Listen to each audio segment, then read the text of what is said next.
What's going on? It's SFT back again with another video. If you can, please subscribe. I'd greatly appreciate it, and like the video. I'd also appreciate that too. But this video is going to be based on teams that have done really good in free agency. I've been really happy with the way they've moved, and they're showing a different level of urgency I did not expect them to have in free agency, urgency to directly clear up the issues they had last year and to upgrade the personnel that was needed and necessary for them. Let's start off with the one, the only, the Bears, man. The Bears were such a disappointment last year. I was farming content off them, and just an absolute disappointment. I don't know what to say about the Bears, man. Offensively, they showed highlights, if I were to be generous, Second half against the Lions, their final game against the Lions, and, against the Green Bay Packers at times, especially the first game, they showed potential. Against the Vikings at home, they've shown that they can tie the game and push it to overtime, but this team overall was not good enough. They've had games that were really bad. Against the 49ers, they were really bad. Against the Cardinals, they were really bad, man. It was really, really bad, okay? Against the Colts, they were really bad. So offensively, they had so many issues. Outside right away with their offensive line, man, not good enough. We weren't able to run the ball, establish the run, and we're not able to throw the football at all. Did not have the pass protection. I thought Caleb was really underwhelming. I thought his decision-making was poor. Obviously, you're reaching the pros now. You've never played against this level of competition. This speed, this coaching, right? These schemes, you've never seen it before. And it's a pace that you're definitely not going to be able to, counter if you're not well prepared. And he clearly wasn't well prepared last year. I don't question his talents. Like most people, they think he's just going to be a bust. No, I expect him to be decent this year. Maybe hopefully a 17 through 21 quarterback. He just needs to get out that bottom 5 quarterback situation, and potentially carry on and have an overall cleaner year in terms of getting the ball, making his reads, being on time, not being hesitant, and he's going to have the time to do so. But I've been loving the moves that the Chicago Bears have made in free agency. They've brought in Ben Johnson as their head coach, which I thought was great. Really, it's something that directly clears their offensive issues, okay? They've needed offense. They don't have an issue with defense. They have so many great guys on defense, man. Their defense is elite. I think the defense is elite. I think their offense is hot garbage. That's what makes their defense a little bit worse. But if their offense was somewhat decent, I'm talking about sitting through 13 through 17, man, this defense could have been a top 5 defense. That's how good I think they are. They have great personnel. They have great corners. They have really good safeties. Their linebacking core is very good, and their defensive line can generate pressure, and they can step up. I like this defense a lot, and I think that whoever would be inheriting this team as a head coach, they would have a defense that's ready. It's just that their offense is such a big mess, and it starts at the heart of it, their offensive line. And I think Ben Johnson did a great job, and their general manager right away going out and getting guys who can directly just impact this offensive line, bringing in depth, bringing in competition, and bringing in quality, right?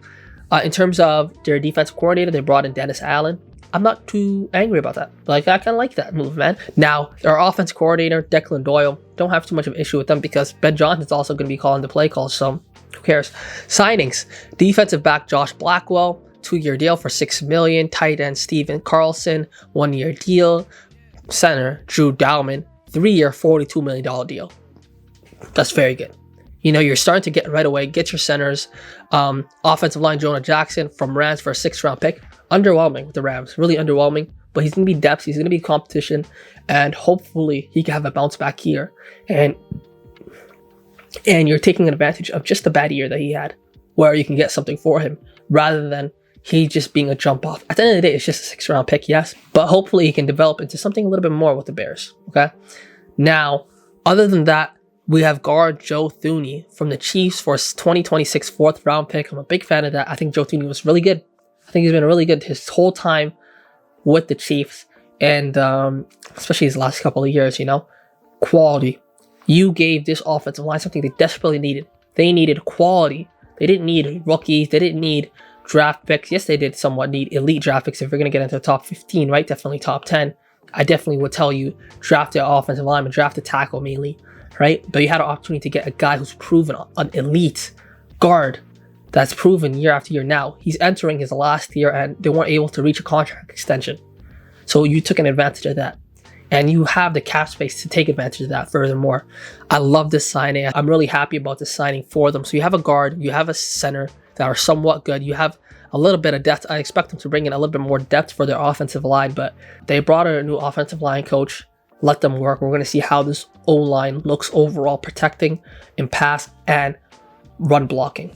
Outside of that, wide receiver Olamide Zaccheaus for a 1-year deal. I like it, adding a little bit of depth. I think this is the optimal thing for most teams. Invest a lot in your offensive line, right?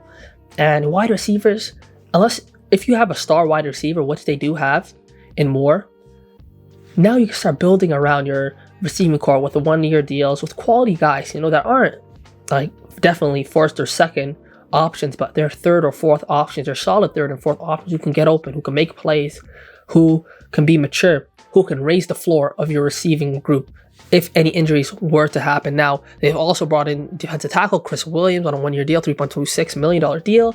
Just quality. Linebacker Amin on a 2-year deal. He re-signed with them.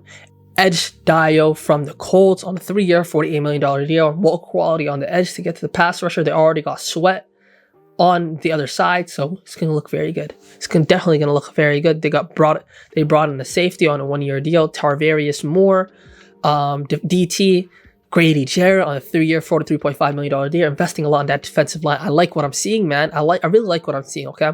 And tight end Steven Carlson re-signed on a 1-year deal. Depth in that tight end position, but investing in your defensive line, I love it. Investing in your offensive line, I love it even more. What do I expect from them? I expect them to somewhat be a team that finishes, for it to be very generous, 10-7 maybe. Like have somewhat of a Denver Broncos year. Beat the teams that you're better than, and here or there you can get a win against a team that you're worse than.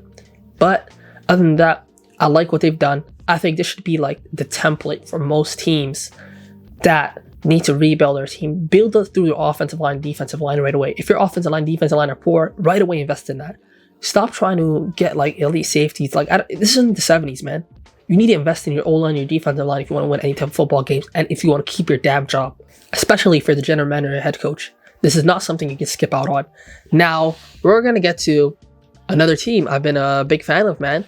It's been the Jaguars. I've liked the Jaguars, man. I like the movements they've done, and I've been quite proud of the way they've approached free agency, clearing up their weapons, clearing up cap space that wasn't necessary. Having this pretty good wide receiving core that was expensive overall and had no reason to be expensive. Evan Ingram, in terms of some of their outgoings, obviously Evan Ingram, I thought he was great for them 2 years ago. As time went on, less and less and less, right? Same thing with Christian Kirk. I think he got a ankle injury last year, out for a decent portion of it, but they've had this new rookie from LSU. He's looked great for them. So he's clearly taken on that role. They don't need him anymore. Mitch Morrison retires, right? So they've had some outgoings, but some clear contract cuts and a lot of cap space being saved, I think they need to invest in the defensive line, the offensive line. Last year, they weren't getting beat up on because their offensive line, defensive line weren't the issue. No, it was clear the issue. The quarterback position obviously was really underwhelming, and Trevor Lawrence, but you already dedicated yourself to a long-term contract with him. I mean, the previous GM did. I don't blame this new GM for having to deal with the situation. It's unfortunate, really, that you have to dedicate $275 to Trevor Lawrence, man. It's ridiculous. But overall, in terms of their signings, Jordan Lewis for 3 years, safety Eric Murray for another 3 years, wide receiver De'Ami Brown, 1 year, $10 million deal, offensive lineman Patrick McCarry on a 3-year deal, offensive tackle Chuma Edoga, and I believe on a 1-year deal, and center Robert Hainsley on a 3-year deal. So a lot of three offensive line plugins right away. I love it. Not a lot of defensive line quality, but we're going to see how this team bounces back, man. I was thinking about later on having a video about talking about how this team had an elite 2017 year, fell off, came back, and just broke out again. And right now, they have an opportunity to really rebuild their team fresh with some decent pieces overall. They still have Trevor Etienne. He had an underwhelming year last year. We're going to see how he can bounce back this year and how this offensive line and this offense in general can bounce back, especially Trevor Lawrence. What a disappointing year he had last year. He got saved by those injuries towards the end of last year to make me forget about how poor he was the majority of the year. He looked by far like one of the worst contracts outside of Deshaun Watson. But we're going to get to the last team. And the last team is going to be the Indianapolis Colts. Very happy with how they've approached free agency right away, upgrading the quality on their team. And not just that, right? This is going to be a big year for Anthony Richardson. This is the last year in my eyes. This team has outright said, if you cannot stay healthy, we're not going to keep this going. Like, this is not the NBA. We're not going to hope that you can somewhat, stay healthy. No, we're going to cut this deal off, and this is it. This is going to be our last year. You've seen Anthony Richardson training with Josh Allen. Hopefully, you can take some lessons from Josh Allen, how to stay healthy, and how to make better reads, how to have more touch on the ball. Accuracy, to me, is somewhat of an issue, yes, but I definitely think footwork is probably one of his biggest issues.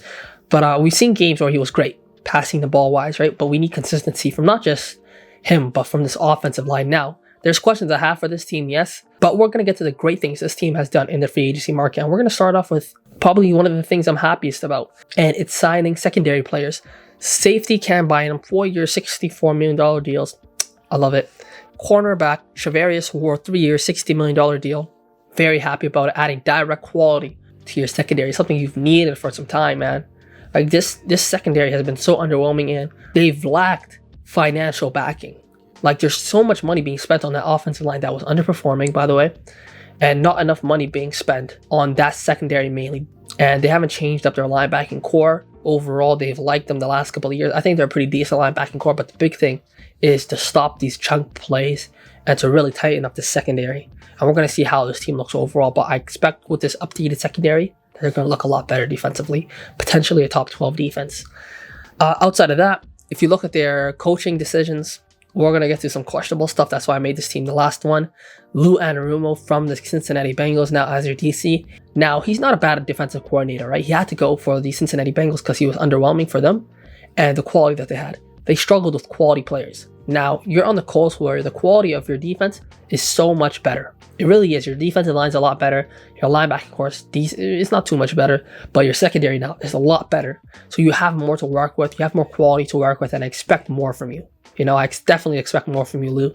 Hopefully you can put together a better overall coaching season than you put together the last 2 years, man. And you're going to have to, because you don't have Joe Burrow, you don't have Jamar Chase, you don't have T. Higgins on the other side, absolutely torching teams, right? But we're going to get to some of their outgoing and some more issues they have. 2 guards are leaving, with Ryan Kelly and Will Fries leaving.